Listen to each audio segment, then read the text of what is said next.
Welcome to part 4 of 4, looking at chapter 15. In this chapter we're looking at the cell cycle, mitosis, and meiosis. So far we've talked about all three of those things. So this last part of the chapter are kind of a few interesting things that can happen with mitosis or meiosis if the division does not happen properly. So this is kind of a little section on when cell division goes wrong and what can happen. And these things are relate to a lot of people, and you'll understand why in a second. So if you remember, in the first part of the chapter, we talked about how cellular division is very highly regulated. We talked about those 3 checkpoints. So remember, there's a G1 checkpoint, or the restriction checkpoint. This is where the cell has to pass certain standards in order for the cell to continue on through division. So up at the top, you can see there's a checkpoint. Is there a signal to divide? So the cell needs to have a signal to divide, and the cell has to be healthy, the DNA has to be good. Once you pass that G1 checkpoint, you go into the S phase, where you replicate the DNA, you go into the G2 phase, and then you have your G2 checkpoint on the bottom right-hand side.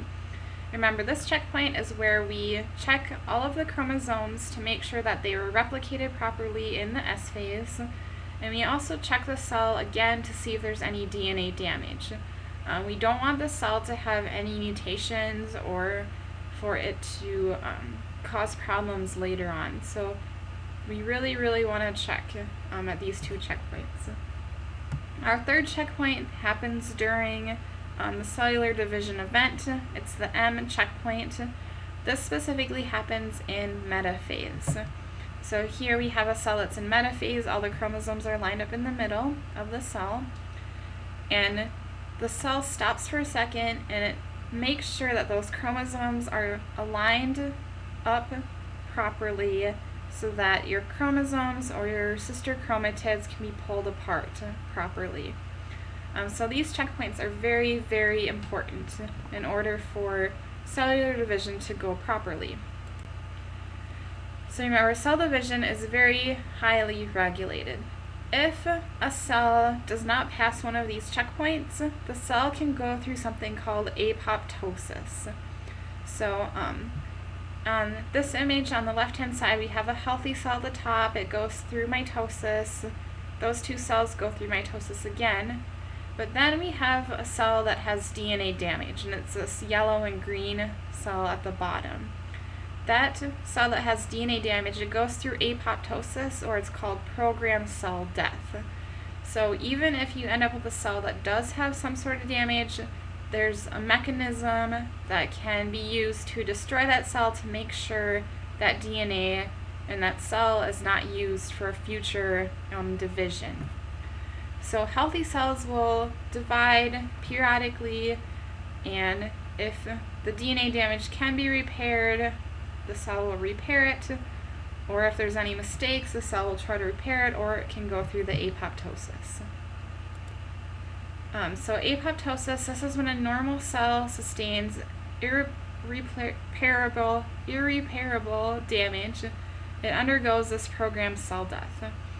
So this is kind of like a cellular suicide, and it prevents the cell from producing more damaged daughter cells. So the cell basically breaks apart. It creates something called blebs, which are those little extensions that break off, and then they get further broken down by the organism. So if these cells do not go through apoptosis, or if a cell has unregulated cell division, this is when an individual is going to have cancer. So cancer, it's a disease of unregulated cell division. And this can happen because you've lost some of those checkpoints, or the cell just goes crazy and divides uncontrollably. So cell division goes inappropriately, and these damaged cells, they accumulate. And if you get enough damaged cells that accumulate in the area, this is going to form a tumor. And these tumors, they're not always cancerous, but sometimes they are cancerous, where they just continue to divide and then they can start to spread and cause tissue damage or organ damage throughout the body. So that was just kind of an introduction to when mitosis goes wrong. So mitosis goes wrong, it's not regulated, you end up with cells that can form tumors, and these tumors could potentially be cancerous tumors. The last final topic is variation in chromosome number.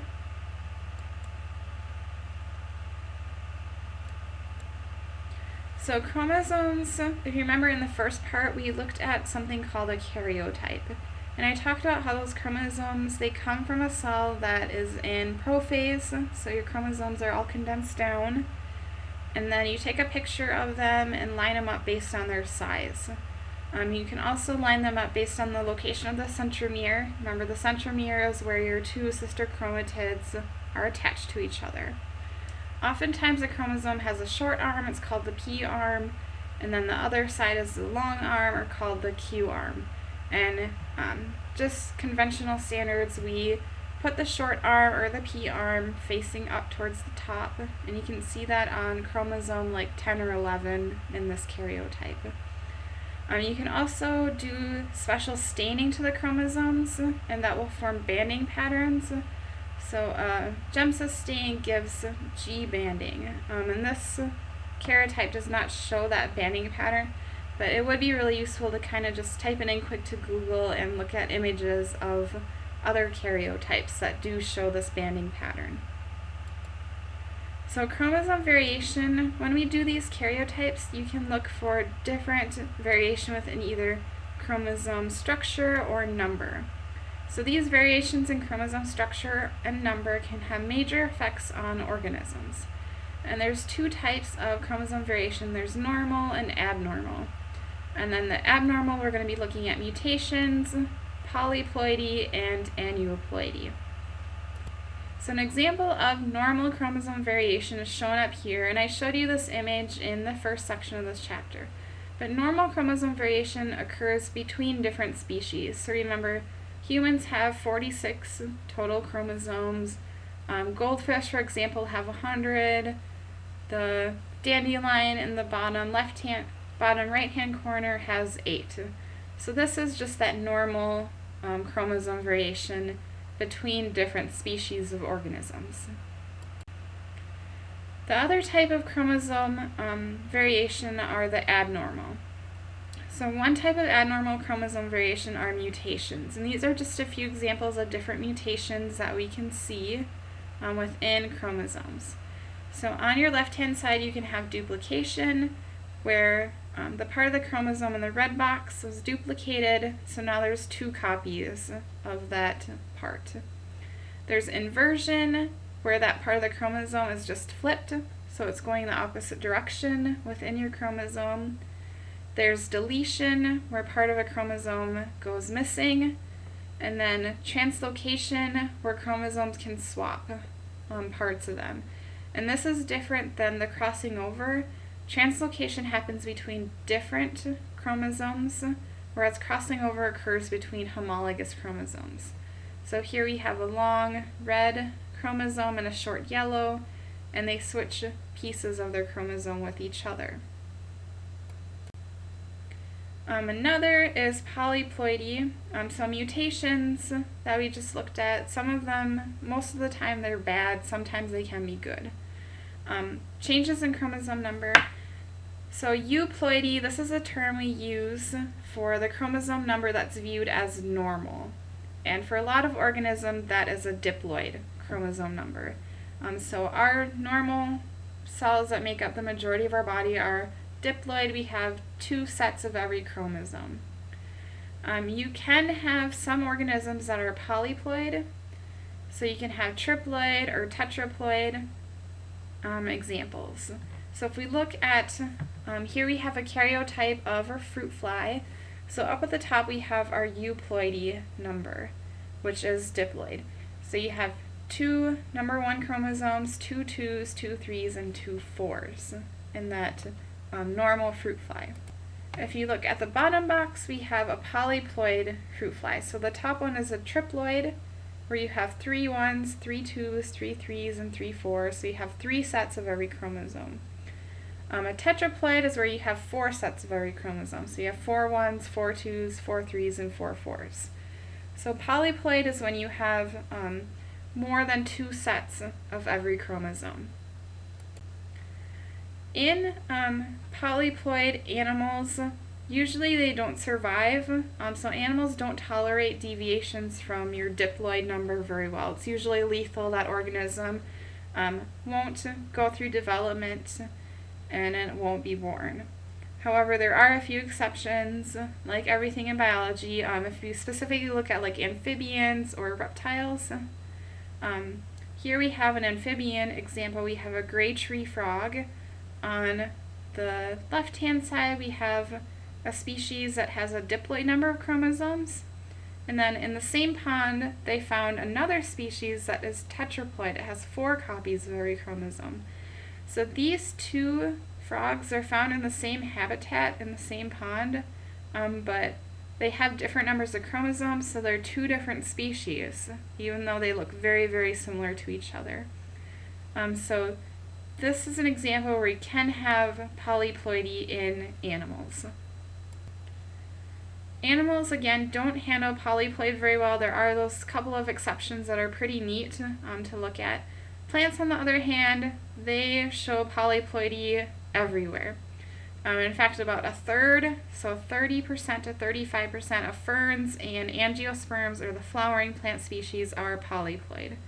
So they're triploid or tetraploid. These polyploid plants are really important in agriculture.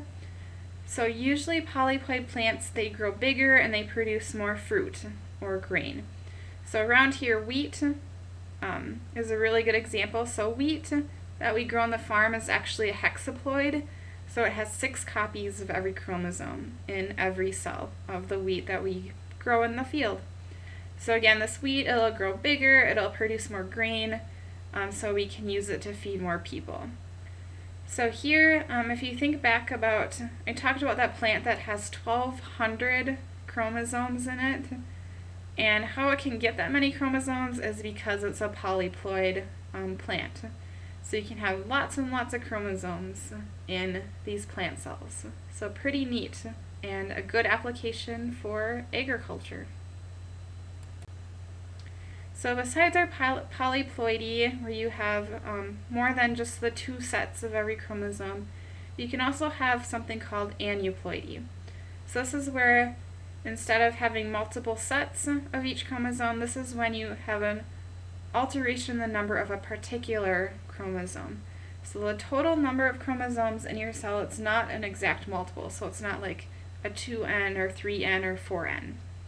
So here we have our fruit fly again, which has 4 sets of chromosomes in it. So in this example, up at the top, we have something called a trisomy 2. So here you have 2 number 1s, you have 3 2 chromosomes, 2 3s, and 2 4s. So you have an extra number 2 chromosome, and that's called a trisomy. Tri is 3, so trisomy 2, so you have 3 copies of chromosome number 2 in this top fruit fly. If you look at the karyotype of the bottom fruit fly, this is a monosomy 3, which means mono is 1, so we have 1 copy of chromosome 3 in this karyotype. So you have 2 1s, 2 2s, 1 3, and 2 4 chromosomes. So these are just alterations. You either have an extra chromosome and you end up with a trisomy, or you're missing a chromosome and you have a monosomy. This happens during meiosis, and it's something called nondisjunction. So this is when your chromosomes do not sort properly during meiosis, and it can either happen in meiosis 1, which is shown in the image on the left-hand side, or it can happen in meiosis 2, which is shown on the right-hand side. So it doesn't matter where the nondisjunction occurs, but you see at the end you end up with gametes that either have extra chromosomes or are missing chromosomes. So they have an extra one in there, or they have 0 chromosomes. So you produce gametes with either too many or too few chromosomes. if those gametes are used in sexual reproduction, then you'll end up with an extra chromosome, or you'll end up missing a chromosome. So aneuploidian humans, some of these aneuploidies we can actually survive. So trisomies, generally individuals will survive if they have an extra chromosome. Here we have a trisomy 21, which is known as Down syndrome, which is, we see a lot about Down syndrome in the media and on TV shows, and these individuals, the only thing they have different from us is that they have an extra chromosome number 21. So if you look, we talked about a karyotype like this in the first part of the chapter, but here again we have another karyotype that has really colorful banding on it. And this individual has an X and a Y, so he's male, and then he has an extra chromosome 21 down at the bottom of his karyotype, right there. And this extra little chromosome gives him certain characteristics that are put together into a syndrome. You can also have abnormalities in sex chromosome number, and we have also been hearing a lot about this in the news as well. Here on the left-hand side, we have an individual that has XXY for its sex chromosomes. So this individual is also going to have a syndrome, or it's going to have certain characteristics that this individual has due to the extra sex chromosome. So here are different syndromes that we see when you have extra chromosomes. So again, up at the top you have trisomy 21, this will be Down syndrome, and then there's certain characteristics that are associated with the syndrome. Trisomy 18, those individuals have an extra 18, they'll have Edwards syndrome, they'll also have certain characteristics, so mental, physical impairment, extreme muscle tone, early death. And then trisomy 13 is Patau syndrome, so they also have mental, physical impairment, wide variety of defects in their organs, large triangular nose, also early death. So these different syndromes, they have certain characteristics that go along with them. And then for variations in sex chromosomes, the one that we saw, the XXY, this is called Klinefelter syndrome. Those individuals are technically said to be male. However, they do have certain characteristics, so sexual immaturity, they can't produce any sperm cells, so they can't produce any offspring. They may also have breast swelling.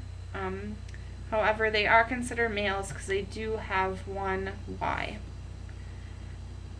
XYY, they're considered to be males. They have Jacob syndrome. A characteristic is that they're very, very tall. You can have 3 X's. That individual is considered a female. It's triple X syndrome. They'll be tall, really thin, menstrual irregularity for that. And then you can have an X, just one X, and then they put an O. So this is one X. This is Turner syndrome.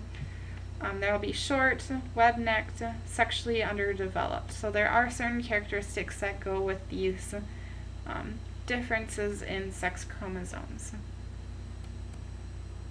So this chapter we talked about the eukaryotic cell cycle that all cells go through, and then we talked about our 2 types of cell division, mitosis, which is used for asexual reproduction, growth and repair.